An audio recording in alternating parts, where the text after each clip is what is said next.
제가 만든 인간관계 중에서 감정의 부재로 가장 큰 틈이 벌어진 곳은 내가 꾸린 가족 안에 있었어요.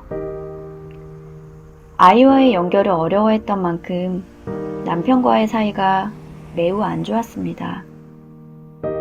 육아에 전념한 지 6, 7년쯤 됐을 때 삶에 대한 회의감이 밀려왔어요. 그렇지 않아도 인정 욕구로 점철된 삶에 내 가치가 엄마, 아내로만 평가되는 게 억울했어요.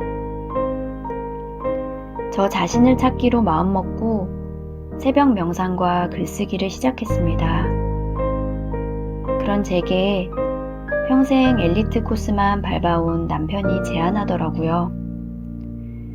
차라리 유명 작가가 하는 수업을 듣고 등단을 하는 건 어때? 책 출판 후 요가 강사가 되었을 때도 마찬가지였습니다. 차라리 대학원을 마치고 임용고시를 봐. 그가 권유한 제안 속엔 저 유미진이 없었어요. 부글거리는 마음에 속으로 늘 외쳤죠. 내가 내 삶을 찾겠다는데 대체 뭐가 마음에 안 드는 거지? 제가 하려고 하는 모든 일은 무시받는 느낌이었어요. 그러다 보니 늦은 밤 힐링스쿨 수업을 듣는 것도 눈치가 보이기 시작했죠. 불 꺼진 방 안 컴퓨터에 앉아 조마조마한 가슴으로 수업을 들었습니다. 남편에 대한 저항감에 집안일에서 손을 떼고 저를 증명하는 일에 더 몰두하기 시작했어요. 당연히 그럴수록 관계는 더 악화되었죠. 억울해. 너 같은 거 필요 없어. 어느 날 가시돋은 말을 서로 내뱉으며 핥히고 싸우다가 평소 습관적으로 하는 나 집 나갈 거야 라는 제 말에 남편이 받아치더라고요. 나갈 거면 카드 놔두고 나가! 분하고 치사했어요. 참아온 억울함과 분노는 결국 터져버렸습니다.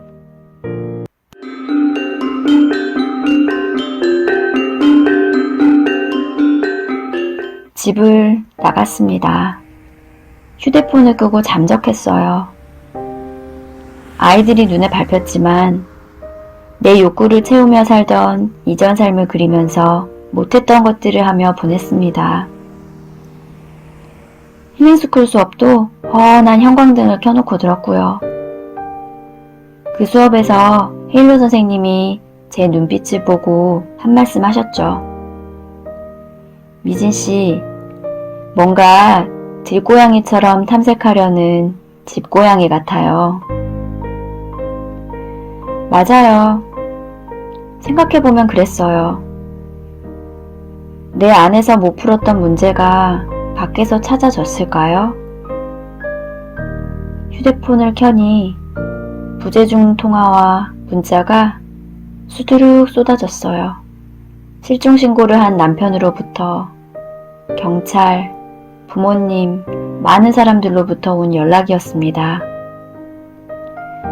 진심으로 이혼을 생각했는데 아이들 생각에 가슴이 무너질 것 같았고 내가 무엇 때문에 뛰쳐나왔는지 가물가물해졌어요.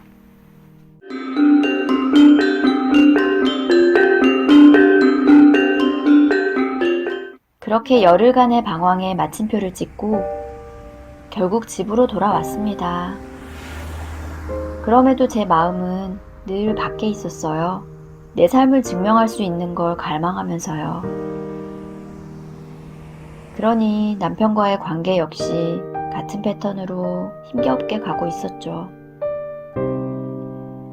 그러다 코로나에 의해 모든 일상이 멈추게 되었고 덩달아 집에 머무는 시간이 많아졌습니다. 그러면서 알게 됐어요. 내가 일상을 얼마나 우습게 여겼는지를요.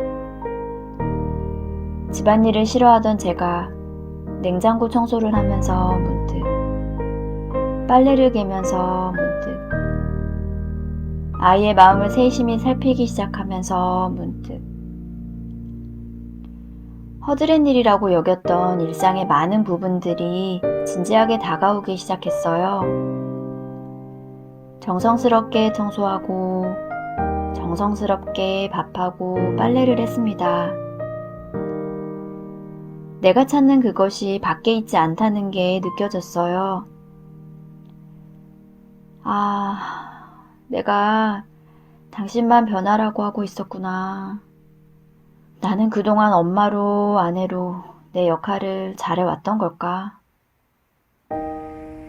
외면했던 진실이 수면 위로 드러난 순간이었어요.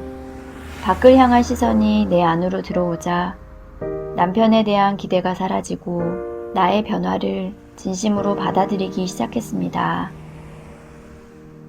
이어서 으르렁대던 남편과 저 사이에 감정적인 변화가 일기 시작했어요.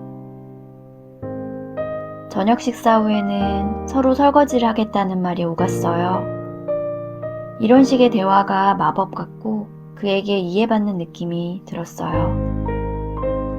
시댁에 가서 송편을 빚던 것도, 임신과 출산이 억울했던 것도, 나를 지배하고 있던 깊은 피해의식의 시초가 선명해졌어요.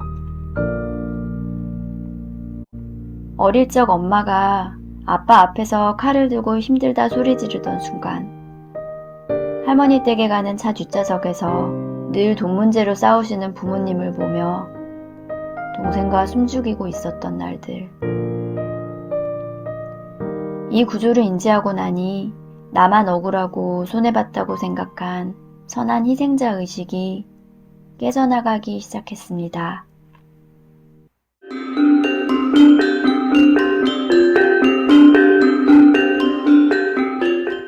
산더미처럼 쌓인 빨랫더미에서 옷을 가져가며 골라서 입는 재미가 있네. 얼마 전 남편이 한 말이에요.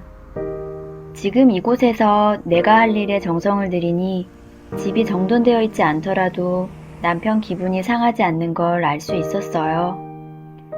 심지어 제 역할로 규정된 집안일에 남편이 자발적으로 참여하더라고요. 이 변화의 중심에 뭐가 작용했는지 떠올려 봤어요. 얼마 전 저희 부모님을 만나는 자리에 조금 늦게 된 일이 있었어요. 짜증나는 마음에 남편한테 한마디 했죠. 남편은 자신의 부모님 만나러 갈 땐 매번 늦으면서 왜 짜증을 내는 거냐 하더라고요. 잠시 생각하다 제가 느낀 감정 그대로 전달했어요. 우리 엄마가 하는 잔소리가 듣기 싫어서 그래. 어릴 때부터 그랬어. 근데 어머님은 늦어도 아무 말씀 안 하시잖아. 그런 거였어? 신경전으로 이어질 뻔한 남편과의 대화가 부드럽게 마무리되었어요. 감정의 진실. 이걸 마주하면서 아이와의 관계에도 변화가 생겼어요. 지난번 아이와 함께 화내고 울었던 일을 분수령으로 아이에게 언성을 높이는 일이 없어졌어요. 그 후 평소 말이 없던 아이가 선생님에 대한 불만을 조잘조잘 이야기하더라고요. 감정 표현을 하기 시작한 큰아이가 저를 안전하게 느낀다는 사인으로 받아들여졌어요. 그래서 저도 제 진짜 마음을 표현하기 시작했습니다. 엄마는 언제나 네 편이야.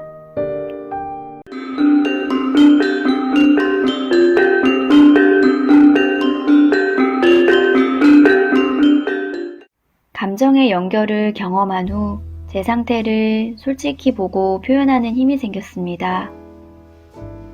진짜 감정을 파악하고 있는 그대로 전달하는 것. 그게 모든 관계의 핵심이라는 생각이 들었어요.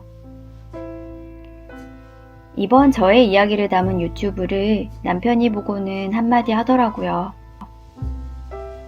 아무 상처를 다시 헤집어서 뭐가 좋아?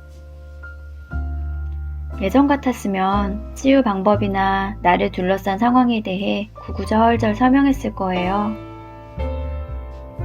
그런데 내가 나의 상태를 명료히 알아주고 나니 상대방의 감정이 알아지더라고요. 아무 상처를 헤집는 게 싫다던 남편의 말. 그 너머 의미를 짐작할 수 있었어요. 당신이 또 다칠까봐 걱정돼.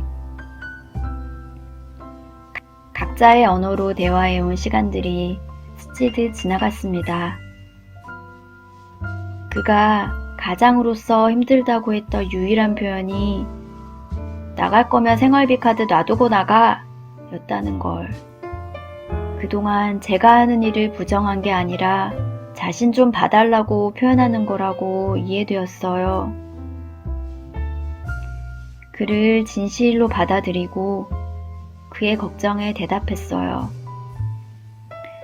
어떤 방법이든 치유가 된다면 선택이겠지? 냅두는 것도 헤집는 것도. 여전히 평행선으로 걷지만 각자의 여정을 존중하며 함께 가고 있다는 느낌이 들기 시작해요. 엄마의 요구에, 사회의 틀에, 남편의 기준에 맞춰왔던 날들이 아직도 제 일상 켜켜이 물들어 있지만 이제는 나라는 경험으로 확장할 힘이 생긴 것 같아요.